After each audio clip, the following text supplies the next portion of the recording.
I'm Maria Sacchetti. I cover immigration for the Washington Post, and I'm in McAllen, Texas. It's a border town with Mexico, and we're covering the recent arrivals of immigrants from Central America, other parts of Latin America, who have crossed the border illegally. They're ending up in two dramatically different places. Some are ending up behind me in this dark tower. It's the federal courthouse where they're being prosecuted criminally and sent to jail for crossing the border illegally. Several have been separated from their children. The judge today told them he hopes they'll be reunited with them. And some of them are serving just time served, but some of them are going to go to jail for 2 months or 3 months because they repeatedly tried to come across the border. One man in particular said he kept trying to cross because his mother's dying of cancer. She lives in the United States.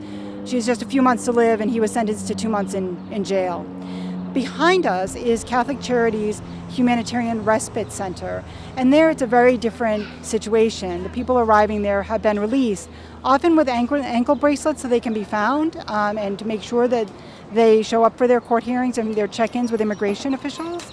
But they go in and there's a big TV, it's playing with soccer games, there's donated clothes, baby clothes, diapers, boxes of toothpaste, food, and they get to sleep and have a shower and get some orientation. They're being handed out flyers that say what the words they should say in English if they can't find their way home to where their new home in the United States, where they'll wait for their court hearings in immigration court to see if they can stay.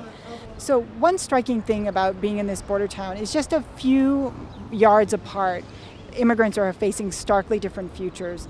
The ones who are at the shelter are getting a welcome, they're going to the bus station, they're fanning out across the country, and they're going to have a chance to ask a judge to let them stay in the United States, possibly for the rest of their lives. They could become U.S. citizens if they win asylum, and they could bring their families to safety.